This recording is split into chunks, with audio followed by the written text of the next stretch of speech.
Hi guys, thank you so much for tuning into today's video. First of all, I have to apologize. Totally forgot to film an intro, but this is the look we are recreating.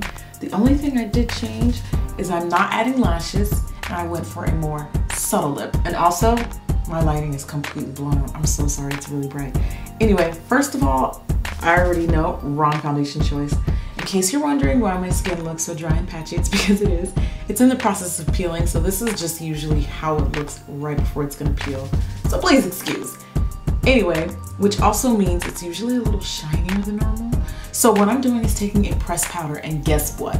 Buttercup comes in pressed form, and it's actually been really helping out a lot with my smile lines. So I use that to set the foundation.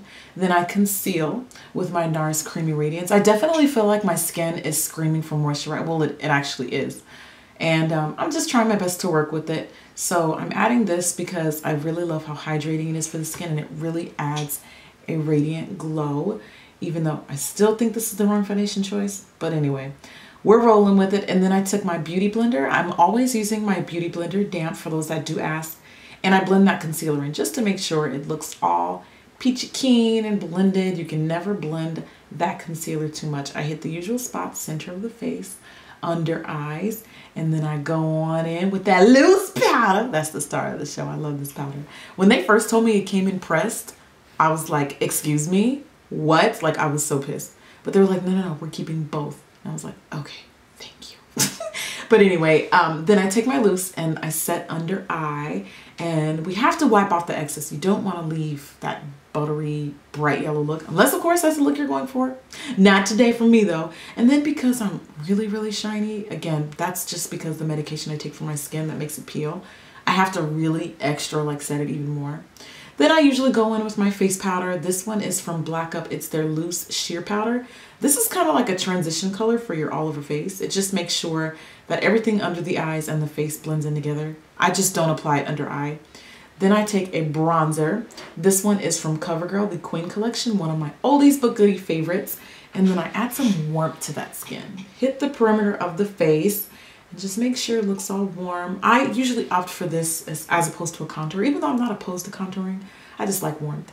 This is my favorite blush palette at the moment. This is also from Sasha, and I take the burnt orange blush, which I've been pretty much wearing like every other day now because it just looks so good during the day. And I really go in on that. Then I take the highlighter in that same palette, and such a beautiful highlight. I'm just hitting my cheekbones with my fan brush, but I always accidentally applied too much. But I kind of like that. I'd rather kind of like overcompensate and then tone the highlighter down. So that's pretty much what I'm doing now with this brush.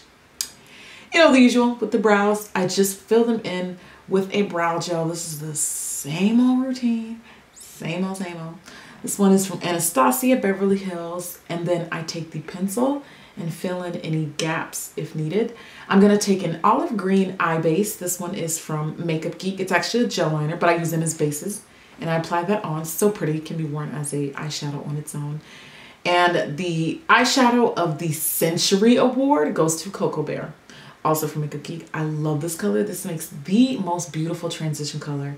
And I also like applying it under eye to kind of add like this warmth all around the eye. It's just so pretty, and it's just like so pigmented. So yeah, take a blending brush and blend that out. The brush I'm using is from Sigma. I took Jester Foiled Shadow, also from Makeupgeek, and I find, in my opinion, the foiled shadows are best applied with the fingers, because the foiled shadows are literally like chunks, and it's like with your finger, you burst the chunks and releasing all of the awesomeness. I don't know why I just did the absolute most with that description, but then I took Magic Act, which is also foiled shadow, and I'm applying that on the inner corner. I love how pigmented this is. It's almost kind of like nylon from MAC. It's just super highlighted. Then to make sure everything blends all together, I'm gonna take my blending brush and blend. You can never blend too much. I don't know if you noticed, but I'm not really a huge fan or wearer of liquid liners.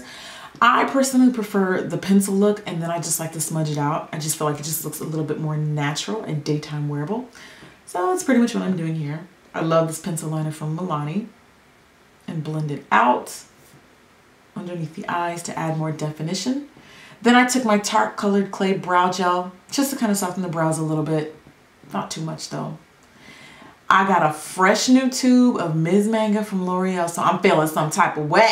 I love this. Absolutely love this mascara. So I'm just hitting them lashes, girl. Hit them lashes. And I had to really pack them on because the first time you saw this look, I was wearing falsies and now I'm not. So I'm kind of like trying to overcompensate because I have good lashes, but they do not compare to Ardell's. Come on, guys. You can't give me that much credit. Yeah, the look did look really good with lashes, but today I wasn't about that life. So I just rolled with it. Give yourself a little smile if you're feeling yourself, and then get into those lips.